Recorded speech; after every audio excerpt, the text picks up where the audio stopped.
현장의 김필성 변호사님 자리해 주셨네요. 안녕하십니까? 네, 안녕하십니까. 안녕하세요.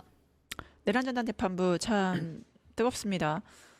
추진에 있어서 많은 이야기가 있는데 이제 공청회가 그 11일부터 4일간 열렸잖아요. 네. 여러 학계라던가 뭐 판사들이라던가 여러 이야기들이 좀 나왔습니다.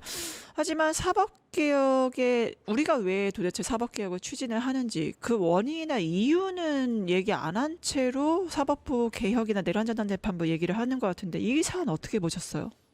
사실 법원에서 하는 거라서 자기들 법원에서 주체가 틀려먹었다? 네, 주체가 자기들에 대한 얘기를 하는 것이라서 기본적 한계가 있었던 것 같고요. 네. 이런 식의 공청회는 항상 그렇습니다. 이게 지금 이 뉴스 보시는 분 중에 상당히 많은 분들은 그런 게 있었어 싶으실 거예요. 네, 저도 몰랐어요 공청회. 네. 이게 지금 죄송합니다. 첫날 그 분석한 내용들을 보면요. 그동안 법원이 그러니까 이번 기회를 통해서 법원이 이거 해주세요. 자기들 불만 있잖아요.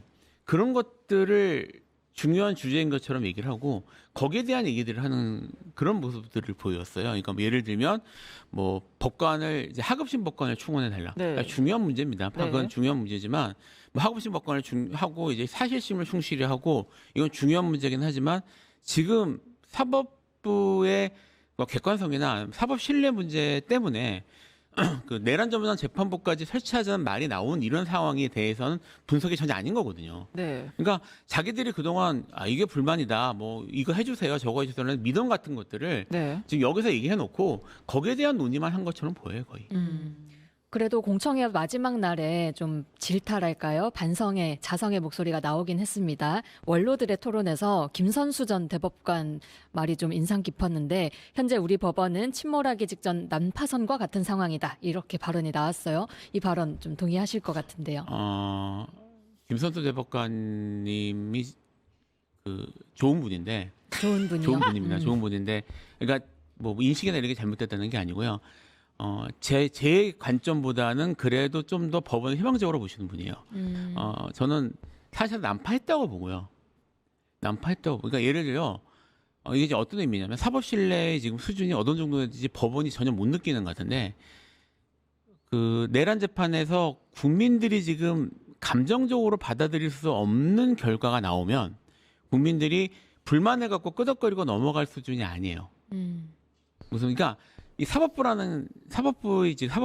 지금 아직 어쨌든 권위를 갖고 사람들에게 한다면 불만이 있고 논란이 나오고 하더라도 그 사법부 판단을 받아들일 겁니다. 근데 예를 들어 뭐 제가 이제 극단적인 얘기하는 것도 아닙니다. 뭐 직위원 재판부에서 윤석열에 대해서 무죄를 했다. 지금 다 그 걱정하는 거 아니에요?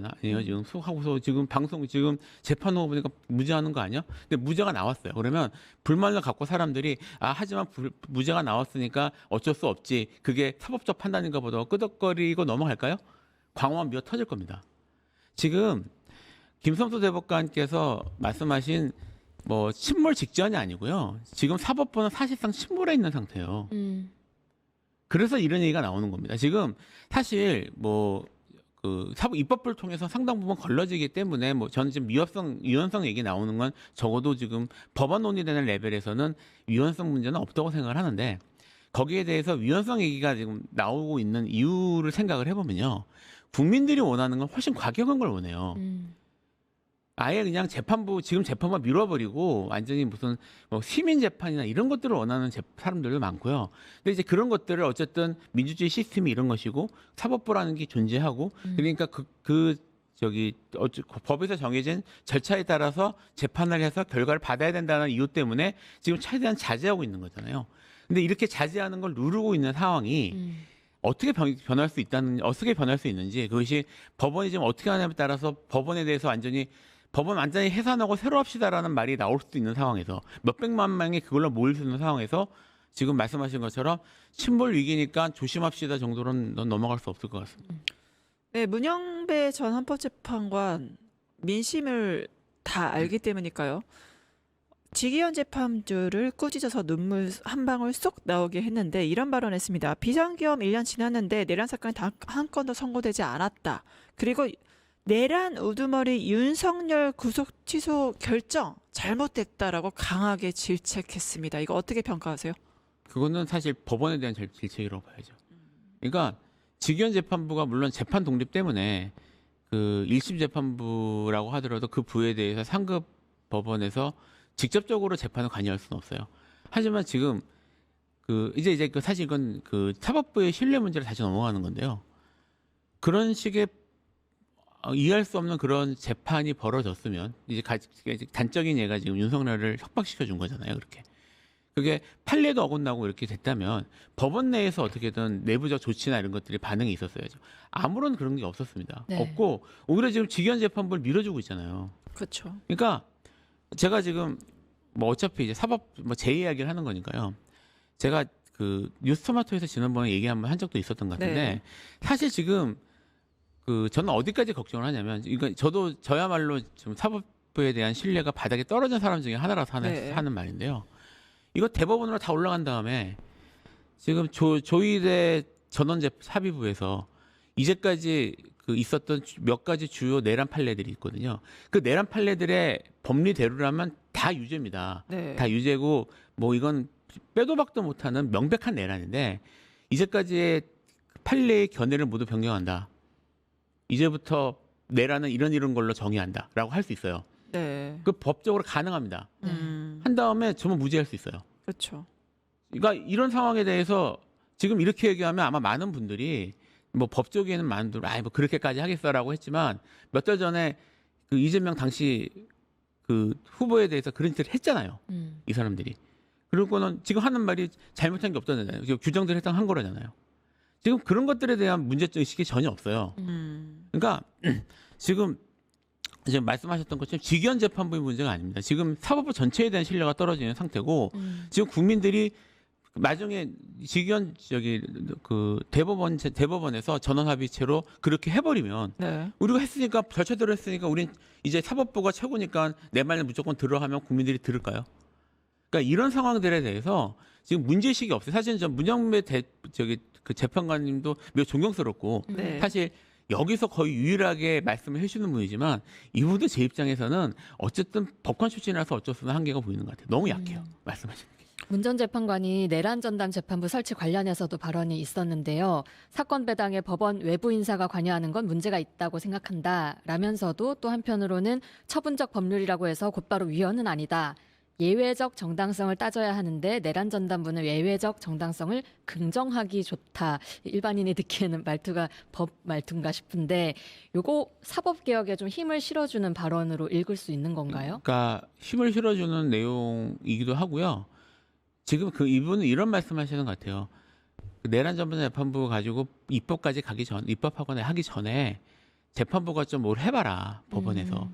예를 들어 법원 내에서 내란 전담 재판부를 자체적으로 설치하고 배당하고 해서 관리하는 건 어려운 일이 아니거든요. 지금 그냥 하면 돼요. 네. 지금 이 논란의 출발점은 계속 지금 뭐 위헌이니 뭐냐면서 입법부하고 정치 쪽을 공격을 하는데 꼼짝도 안 하고 있는 조의대 코트에 있습니다. 지금 이 문제는. 그래서 이거를 제 공청회가 뭔 의미가 있을까 싶은 생각까지 드는 게 그런 조의대 대법원장이 지금 하고 있는 공청회예요. 불러 모으는 패널들 전부 자기가 원하는 말 하는 사람 모았을 거고요. 여기서 그런 논의가 제대로 될 수가 없죠. 사실은. 그러니까 조의대가 짜놓은 판으로 지금 여론을 호도한다 이렇게 좀 보이는데요. 그리고 또 사법부 판사들이 반대하는 게 또 하나 있습니다. 바로 대법관 증원인데 아니 뭐 일이 너무 과중하다 많다라고 발버둥 치면서 대법관 증언에 대해서는 이거는 뭐 대법관 증언으로 뭐 사법부를 장악하려고 하는 엄청난 정치권의 음모와 시도 아니냐 이런 식으로 폄하를 합니다. 이 대법관 증언 어떻게 보세요? 대법관은 증언을 해야 되고요. 제가 지금 이걸 찾아놨는데 지금 우리나라에서 상고심 사건 한 건당 주어지는 사건이 여기 어제 공청회 최종 톤에 나왔던 얘기입니다. 55초입니다. 통계가 그래요. 그러니까 무슨 말이냐면 대법원에 사건이 올라가잖아요. 네. 대법관이 심리하는데 평균 소요하는 시간이 55초입니다. 그게 가능은 해요? 그래서 지금 하는 말이 뭐냐면요. 대법관 숫자를 2배로 늘리자. 2배 늘리면 150초가 됩니다. 150초가 되면 좀 낫지 않겠냐는 말이 나온 거예요. 55초면 가능하고 150초면 가능하고 뭐 그런가요? 그러게요. 지금 그 대법관 증언 논란은요. 사실은 제 생각이지만 가장 중요한 데이터부터 출발해야 돼요. 사건 하나 보는데 55초거든요. 지금 말씀하신 것처럼 대법원에서 한 얘기입니다. 지금. 그러니까 14명이 지금 14명 체제에서는 그러니까 대법관 한 명당 수천 건을 처리하기 때문에 실효적인 국민의 권익 구제를 위해서라도 이거 본인들의 과로사를 방지하기 위해서라도 상식적으로 필요한데 왜 이게 지금까지 해묵은 논쟁이 해결이 안 되고 정체되어 있는 겁니까? 이유가 뭐냐면요. 네. 그렇게 되면 대법관의 권위가 떨어지거든요. 권위가 떨어진다. 예, 그게 이거는 아. 사실 그 사법농단 문제까지 거슬러 올라갑니다. 당시에 당시에 대법원이 원했던 건 대법관 늘리자는 얘기는 그 전에도 사실 이건 통계로 나오는 거니까 어떻게 하려고 했냐면 대법원으로 사건을 안 올리려고 그랬어요. 그러니까 대법관을 늘려서 어떻게 좀 실질을 하자라는 주장을 막기 위해서 그 상고법원이라는 걸 별도로 만들려고 했습니다. 그래서 대법관 아닌 법관들이 3심을 하도록 하고 그 사람들은 많이 모아놓는 거예요. 그러면 이제 상고심을 담당하는 고위 법관들이 확 늘어나는 거잖아요. 네. 그러면 결국 대법원장이 직접 통제하는 고위급 공무원이 늘어나는 거거든요. 네. 그러니까 사법부는 좋은 거예요. 네. 그러니까 지금 말씀하셨던 것처럼 대법원은 대법관 증언하는 건 무조건 막을 거고요. 자기들 권위나 이런 게 떨어지는 것이기 때문에. 권위가 떨어진다. 예, 자기의 권력이 떨어지는 거예요. 자기들보다 밑에 있는 법관을 충원하는 방식으로 이걸 해결하려고 할 겁니다. 근데 이거야말로 위헌이에요. 했던 것처럼 3심제, 그다음에 최종심 이런 것들에 대한 규정들은 헌법에 있거든요. 근데 여기에 대해서는 위헌 얘기 안 하잖아요. 이 사람. 네, 결국에는 2007년 이후에 이 대법관 14명 체제가 유지가 됐고 대법관 한 명당 수천 건의 사건을 처리하고 재판 지연되고 국민의 재판받을 권리라든가 여러 가지 기본권이 침해된다는 측면에서 판사들 기득권 카르텔을 깰 필요가 있어 보이긴 합니다. 그 문영배 전 재판관 얘기 하나만 더 짚어볼게요. 네. 이런 말도 했는데요. 분노는 개혁의 동력이 될 수는 있어도 그 자체가 개혁의 내용이 될 수는 없다. 요거 좀 급진적이기보다는 신중하게 제도 개선해야 된다 이렇게 읽히는 것 같은데 어떻게 보셨어요? 맞는 말씀인데요. 문제는 뭐냐면 개혁의 내용에 대해서 지금 논의 자체가 제대로 안 되고 있어요. 가장 여기에 대해서 여기에 대해서 먼저 반성해야 될 법원부터 이러고 있는데 뭐 지금 대법원 얘기 잠깐 했으니까요. 산술적으로 하면요.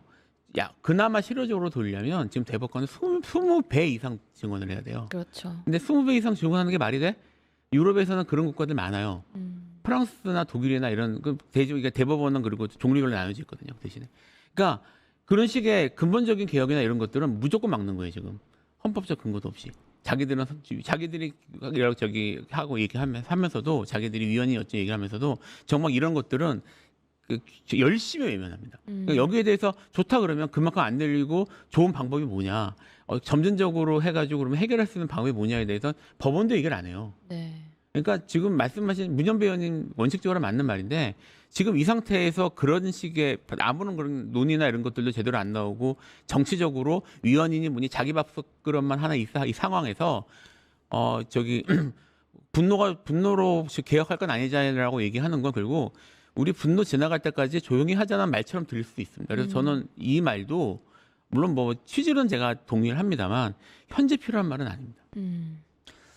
네, 특히 민주당에서 내란 전담 재판부를 두고 이거를 바로 추진하는 게 좀 위헌의 소지가 있다. 이재명 대통령도 속도전 얘기했고요. 근데 여기에 또 조국 혁신당이 조국 반사 이익을 보려고 하는 건지 쌀 제대로 안 씻으면 돌로 인해서 이가 깨진다. 이런 식으로 속도전에 제동을 걸었습니다. 어떻게 보십니까?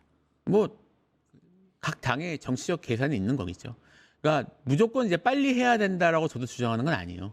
그러니까 말씀하셨던 것처럼 이거 문현배 의원 말씀하신 것처럼 분노 때문에 제대로 숙고하지 않고 밀어붙이는 건 위험한 부분이 있고요.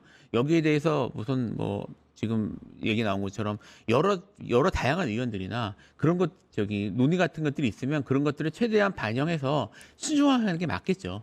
근데 이제 지금 조국 혁신당에서 하는 그런 관점이 현 상황에서 타당한지 뭔지 어떤지 여부에 대해서는 저도 말씀드리기 좀 어려울 것 같습니다. 그럼 네, 마지막 짧은 질문 하나 네. 드릴게요. 진짜 위헌 소지가 있어요? 문제 있어요? 급제동 해야 돼요? 내란 전담 재판부 어떻게 보십니까? 잘 모르겠습니다. 왜 모르냐면 제가 왜 잘 모르겠냐고 말하면 네. 저도 뭐가 위헌이라는 건지 찾아봤는데 위헌이라고 말하는 사람 많은데요.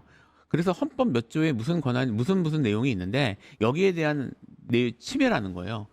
근데 이제 그 결국은 거슬러 올라가면 재판 독립을 침해한다는 건데 헌법에는 개별 재판의 그 법관의 양심의 독립이라는 개념만 존재해요.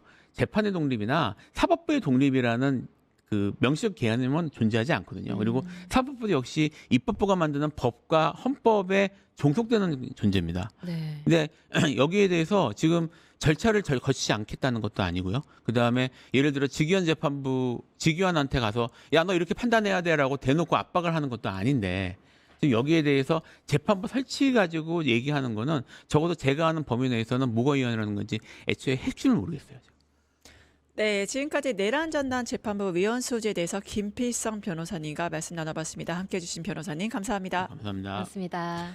유튜브 구독하고 실시간 채팅과 댓글을 남기시면 매일매일 7천 TTCO를 드립니다. 참여 방법은 통통물 어플을 다운로드하고 회원가입과 로그인을 해주세요. 마이페이지에서 나의 회원 고유 번호를 복사해주세요. 유튜브 구독 후 실시간 채팅이나 댓글창에 고유 번호를 한 번만 입력하면 준비 끝! 지금 유튜브 채팅과 댓글 쓰기 참여하고 실천 TTCO 받아가세요.